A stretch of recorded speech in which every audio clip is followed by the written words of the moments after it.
جرمنی کی مثال تو سب سے واضح ہے۔ اتحادیوں نے جرمنی کے شہروں کو وہ کھنڈر بنا دیا تھا، ڈریسڈن، ہیمبرگ، برلن، لیکن جرمنی کب تک لڑتا رہا؟ مئی 1945 تک۔ جی بالکل، آخر تک۔ اور آخر کیسے ہوا؟ جب سوویٹ فوجیں برلن کی گلیوں میں داخل ہو گئیں اور مغربی اتحادی مغرب سے پیش قدمی کرتے ہوئے جرمنی کے اندر پہنچ گئے۔ یعنی فیصلہ پھر کس نے کیا؟ زمینی فوج نے۔ زمینی فوج نے۔ تو میرشائمر کا بنیادی نقطہ یہ ہوا کہ سمندروں پر آپ بادشاہ ہو سکتے ہیں، آسمانوں پر بھی، لیکن جنگ جیتنے کے لیے آپ کو زمین پر لڑنا اور جیتنا پڑے گا۔ بالکل یہی وہ کہتے ہیں، تاریخ کا سبق یہی ہے۔ نیپولین کی جنگوں سے لے کر پہلی اور دوسری عالمی جنگ تک بڑی طاقتوں کے درمیان فیصلہ کن مارکے زمین پر ہوئے ہیں۔ صرف اور صرف زمینی فوج ہی دشمن کے علاقے پر قبضہ کر سکتی ہے، اسے کنٹرول کر سکتی ہے اور دشمن کی مسلح افواج کو مکمل طور پر تباہ کر سکتی ہے۔ بحری بیڑے اور فضائیہ یہ کام نہیں کر سکتے۔ وہ مددگار ہو سکتے ہیں، بہت اہم مددگار، لیکن متبادل نہیں۔ فتح کا جھنڈا گاڑنے کے لیے آپ کو اپنے فوجی زمین پر اتارنے پڑتے ہیں۔ یہ دلیل تو کافی مضبوط لگتی ہے، لیکن یہاں ایک اور سوال ذہن میں آتا ہے۔ اگر زمینی فوج اتنی ہی اہم ہے، اتنی ہی فیصلہ کن ہے، تو کیا کوئی ایک ملک اتنی بڑی اور طاقتور فوج نہیں بنا سکتا کہ پوری دنیا ہی فتح کر لے، ایک عالمی سلطنت بنا لے؟ بہت اہم سوال ہے، اور میرشائمر اس کا جواب ایک بڑے دلچسپ تصور سے دیتے ہیں۔ وہ اسے کہتے ہیں پانی کی روکنے والی طاقت، the stopping power of water۔ پانی کی روکنے والی طاقت، یہ کیا مطلب ہوا؟ مطلب سادہ ہے، بڑے سمندر جیسے بحر اوقیانوس، بحر کاہل، یہ زمینی فوجوں کے لیے ایک بہت بڑی، تقریباً ناقابل عبور رکاوٹ ہیں۔ اچھا، دیکھیں، فوجیں سمندر پر تو قبضہ نہیں کر سکتی نا، اور اس سے بھی مشکل کام یہ ہے کہ ایک بڑے سمندر کو پار کر کے کسی دوسرے طاقتور ملک کے ساحل پر حملہ کیا جائے، جسے ایمفیبیس اسالٹ کہتے ہیں۔ جی، وہ تو بہت مشکل ہوتا ہوگا۔ بے انتہا مشکل۔ آپ سوچیں، لاکھوں فوجی، ہزاروں ٹینک، توپیں، سارا ساز و سامان، رسد، سب کچھ ہزاروں میل سمندر پار لے جانا ہے، پھر دشمن کے تیار ساحل پر اترنا ہے، وہاں اپنا ٹھکانہ بنانا ہے اور پھر آگے بڑھنا ہے۔ تاریخ میں کسی بڑی طاقت کے خلاف کامیاب سمندر پار حملے تقریباً نہ ہونے کے برابر ہیں۔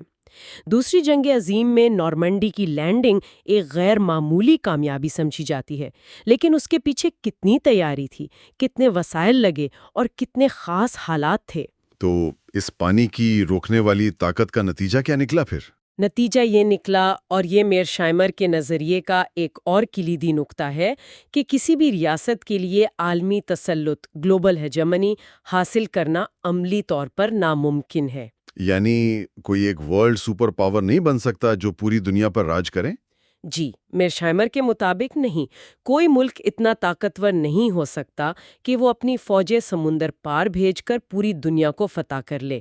یہ بڑے سمندر اسے روک دیں گے۔ اس کی کوئی مثال؟ وہ اکثر برطانیہ اور امریکہ کا موازنہ برعظمی طاقتوں جیسے فرانس، جرمنی، روس، چین ان سے کرتے ہیں۔ کیسے؟ دیکھیں، برطانیہ اور امریکہ جزیرہ نما ممالک ہیں، سمندروں سے گھرے ہوئے۔ کیا تاریخ میں کبھی کسی دشمن نے ان کی سرزمین پر کوئی بڑا حملہ کیا ہے؟ نہیں، شاید نہیں۔ پرل ہاربر تھا، لیکن وہ براہ راست سرزمین پر حملہ نہیں تھا۔ جی، دوسری طرف فرانس، جرمنی، روس، چین کو دیکھیں، ان کی سرحدیں زمین سے ملتی ہیں، ان پر کتنی بار حملے ہوئے ہیں؟ بہت بار۔ تو یہ فرق کیوں ہے؟ میرشائمر کہتے ہیں یہ سمندر کی وجہ سے ہے۔ سمندر ایک حفاظتی خندق بھی ہے اور حملہ آور فوج کے لیے ایک بہت بڑی رکاوٹ بھی۔ اچھا، تو اگر پوری دنیا پر قبضہ ممکن نہیں، تو پھر یہ بڑی طاقتیں آخر چاہتی کیا ہیں؟ ان کا حتمی مقصد کیا ہوتا ہے پھر؟ یہیں جارحانہ حقیقت پسندی کا ایک اور اہم پہلو سامنے آتا ہے۔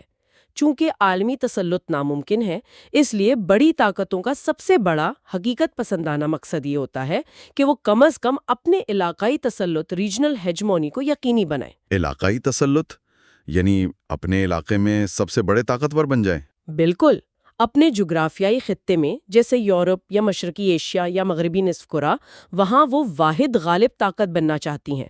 وہ چاہتی ہیں کہ ان کے پڑوس میں کوئی دوسرا ملک اتنا طاقتور نہ ہو کہ انہیں چیلنج کر سکے۔ جیسے امریکہ نے مغربی نصف کرے میں کیا؟ بالکل صحیح مثال ہے۔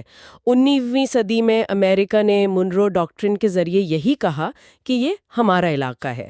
پھر آہستہ آہستہ اس نے یہاں کسی دوسری یورپی طاقت کو یا کسی مقامی طاقت کو اتنا مضبوط نہیں ہونے دیا کہ وہ امریکہ کے لیے خطرہ بن سکے۔ وہ مغربی نصف کرے کا علاقائی طاقتور ریجنل ہیجمن بن گیا۔ اور یہی پانی کی روکنے والی طاقت ہے جو امریکہ کو یورپ یا ایشیا میں علاقائی طاقت بننے سے روکتی ہے، اور کسی چینی یا روسی طاقت کو امریکہ کے علاقے میں آنے سے۔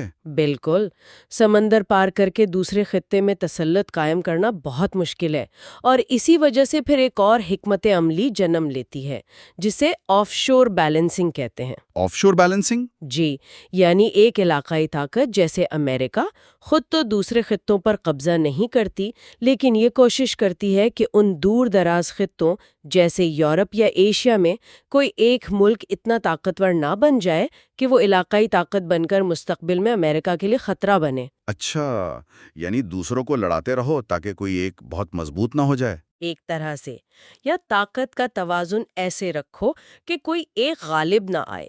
برطانیہ نے بھی تو صدیوں تک یورپ میں یہی کیا تھا۔ یہ تو بڑی دلچسپ بات ہے، لیکن اب آخری سوال، اور شاید آج کے دور کا سب سے اہم سوال، جوہری ہتھیار، ایٹم بم۔ کیا اس نے یہ ساری تھیوری بدل نہیں دی؟ کیا زمینی طاقت کی اہمیت اب ختم نہیں ہو گئی؟ یہ واقعی بہت اہم سوال ہے، اور میرشائمر کا جواب شاید کچھ لوگوں کو حیران کر دے۔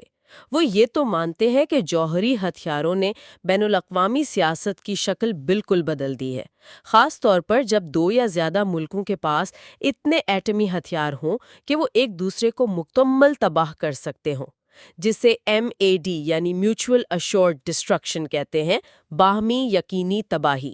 جی، MAD۔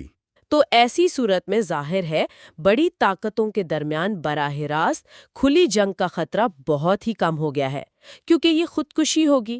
تو پھر مسئلہ کیا ہے؟ اگر جنگ نہیں ہو سکتی تو زمینی فوج کی کیا فکر؟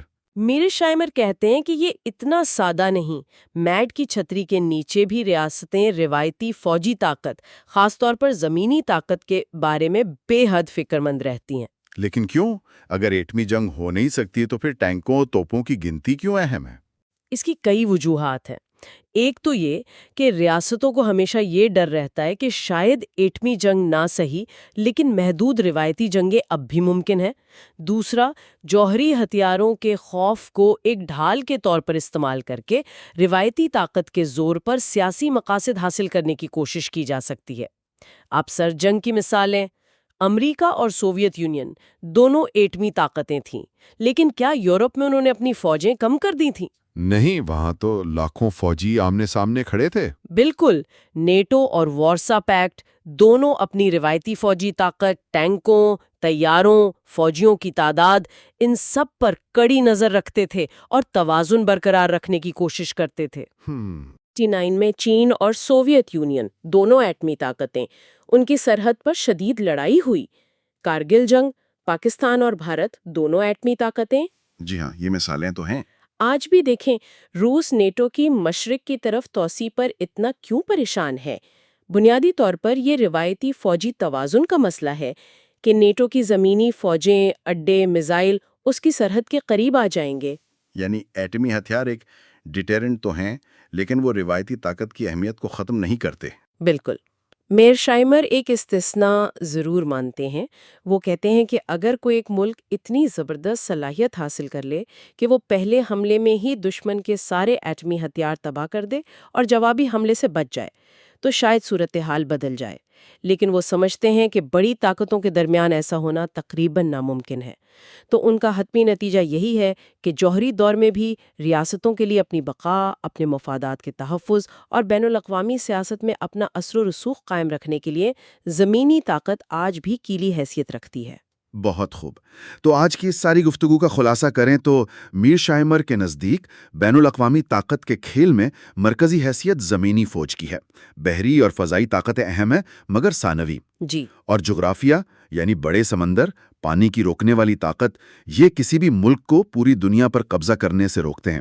اس لیے ریاستیں عالمی تسلط کے بجائے اپنے اپنے علاقے میں چودھری بننے کی کوشش کرتی ہیں، علاقائی تسلط۔ بالکل۔ اور آخر میں جوہری ہتھیاروں نے جنگ کو بہت زیادہ خطرناک بنا دیا ہے اور شاید بڑی جنگوں کو ٹال دیا ہے، لیکن ریاستوں کی ایک دوسرے سے بنیادی بد اعتمادی، بقا کی فکر اور طاقت کے حصول کی جدوجہد، خاص طور پر زمینی طاقت کے توازن کی فکر کو ختم نہیں کیا۔ آپ نے بالکل صحیح خلاصہ کیا، اور یہاں شاید ایک آخری بات جو غور کرنے کی ہے وہ یہ کہ جب ہم اس فریم ورک کو سمجھتے ہیں کہ زمینی طاقت مرکزی ہے، جغرافیہ عالمی تسلط کو روکتا ہے، تو ہمیں ریاستوں کا رویہ زیادہ سمجھ میں آنے لگتا ہے۔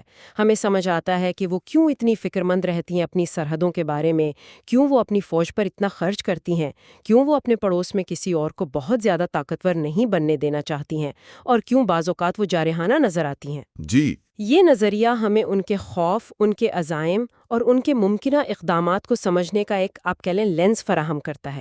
یہ نہ صرف ماضی کو سمجھنے میں مدد دیتا ہے بلکہ آج کی دنیا اور مستقبل کے ممکنہ تناظرات کا تجزیہ کرنے کا بھی ایک طریقہ ہے۔ واقعی ایک بہت ہی وہ حقیقت پسندانہ اور شاید کچھ لوگوں کے لیے پریشان کن زاویہ نظر ہے۔ اس تفصیلی وضاحت کے لیے آپ کا بہت بہت شکریہ، بہت شکریہ۔ اور ہمارے ساتھ رہنے کے لیے اپنے تمام سامعین کا بھی شکریہ۔ اگلی بار اس سلسلے